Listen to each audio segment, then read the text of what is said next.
whatever it is that you're doing, it may be the one that's the ticket out. But don't sit there relying on the government to give you a handout. It's not going to happen. That's a whole other conversation. That's a whole other conversation. On that particular part. No, you're right. Yeah, you're totally right. Yeah.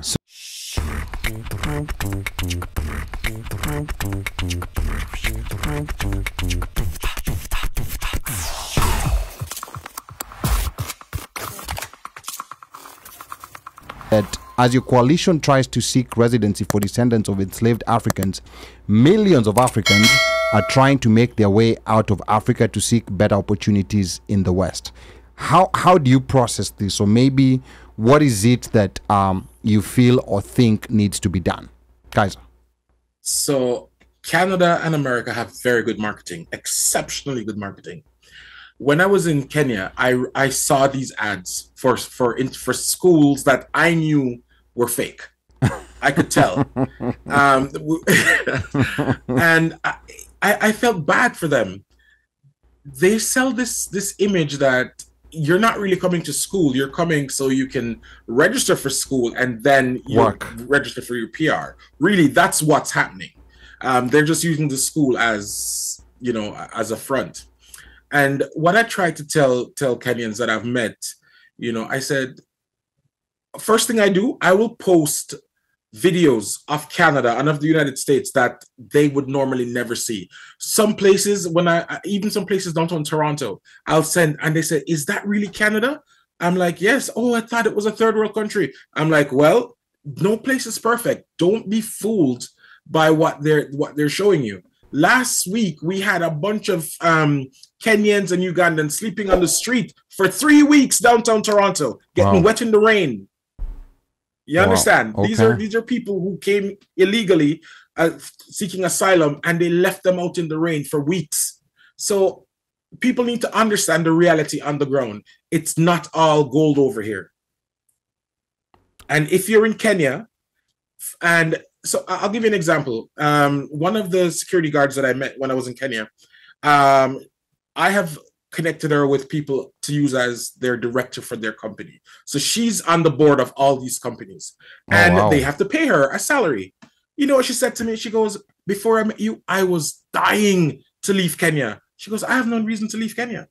Find a way to whatever talent you have, whatever gift you have, to make it financial.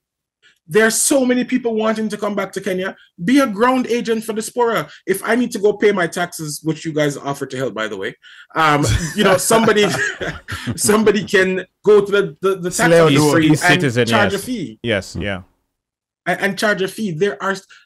Don't depend on government for jobs and so on. You have to do it yourself, because running away to a foreign country, when somebody says, I'm going to put you up, and then you get to the airport and they don't show up, what are you going to do? Yeah, that happens. That happens all the time. Yeah. I mean, Ali doesn't pick his phone. I don't invite people who I know I'm not going to pick the phone on. But it happens. It all happens. the time. Somebody said they were staying with family, and after 2 weeks, they put a padlock on the fridge. So don't think. Yeah, it happens. Yes. You have, especially if you have family land in Kenya, go and farm the land. Say it again. Go and do what? Farm the land. Thank you. Hopefully 6 people heard us. Because you can come here. If you're coming here the legit way, come here, have a 10-year plan, make your money, and go home. That's what I would tell people. 10-year I'm plan. not telling you not to come. Mm-hmm. Have a 10-year plan. I wish I knew about Kenya and all that stuff 10 years ago, because I'm an old man now. I'm almost 50.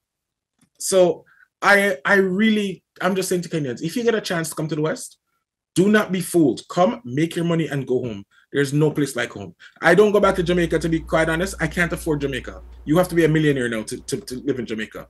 But you can live somewhere else. You can go back to, you don't have to go back to Kenya if you don't want to know. You can go to Ghana. You can go to another African country. 54 don't countries. Stay here too long. Yeah. Don't stay here too long. Okay, I mean, that's something that I'm sure, like people who are on the ground in Kenya might have something to say about it. Right. Yeah, because they're the ones who are supposed, who are hungry, don't have unga, access to this, that, or the other. But if they listen to what AFRICA Jamaican is saying, he is actually saying, if you can find a way to be self-reliant and you're not relying on the government, that thing, whatever it is that you're doing, it may be the one that's the ticket out. But don't sit there relying on the government to give you a handout. It's not going to happen. That's a whole other conversation. That's a whole other conversation. On that particular part. No, you're right. Yeah, you're totally right. So as we get Neyman ready for the sports segment, I wanna read a few comments in the meantime as he's getting his sports together. We had Jamaica that was playing in the round of 16. We had a bunch of African countries. He's gonna let us know what happened there. And then there was a comment here that was coming from Washekendi Rangu. She says, I think we overmarket Masai Mara during the wildebeest migration when there are so many attractions, both natural and people, that can earn us foreign exchange and create employment, which I think is also very interesting. Think about, for example, like here in DC, I would sometimes wonder, for a long time, why the museums are free. Think about like the Museum of African American History. That museum is bringing so many people. The museum is free, but these people are coming to DC just to see that museum. They're spending money in hotels, they're buying food, they're doing so many things. And when you go downtown DC, at the National Mall, it's always buzzing. It doesn't matter what day of the week it is. It doesn't matter whether it's a weekend, weekday. There are always so many people there. And then there was also another comment that came on YouTube from Kenyan living abroad. I wanted to ask the guest, after challenges faced when applying for work permit because my partner was asked to pay an extra $2,000 for easy documentation on top of the $2,500 government asks for. That's how I lost. So I think that's something that you're going to get back to answering after the sports segment. And then Leslie says this guy trusts his instincts, which is very true. And then Near Generational says Unilever should not be controlling fertile land. Yes, these corporations. Wow. Yes, these corporations. That's like 68 other conversations. Yeah. And then Nia says America is not what people overseas think. Skid Row in LA, Kensington Avenue in Philly. The US is in decline in many aspects. And these are places that we've all gone. We've all seen Skid Row. I would venture to say that, yes. Remember when I was in LA, I don't know if they remember when I was in LA for rugby, I got there day before and I took a video of Skid Row. And there were just a bunch of homeless people. Correct. Like in a very long stretch. And then Yobarthan says, I love Kenya, would love to live there one day, and we welcome you. He says, I'm from Philly and I agree with Nia. He says, Africa has so much potential and beauty. America is not what people think. And then Leslie B says the food prices in Canada will turn them around. Oh. So yes. So that's so is Canada food prices the same now as Hawaii, or is they're close? Canada is expensive. I know it's. I haven't been to Canada in a long time. I think Canada the last time I was there, hey man, that was Yeah. It was Muhadara. Yeah. No, but I loved because one of my friends was living in Toronto and they lived in an apartment building. I think it's like maybe a 10 floor apartment building. But most of the views. The view there was nice.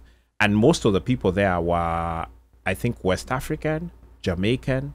Pretty much it was Africans and Jamaicans in that building. It was almost like being, like with some other black folks. So, you're walking in the hallway and you meet black folks. Hey, pound. Like everybody kind of knows each other. You smell, everybody cooking, gari or whatever, And I'm like, oh, wow. He was in Toronto, then he was moving to the suburbs. When harufu ya samaki tulifurahia. All right.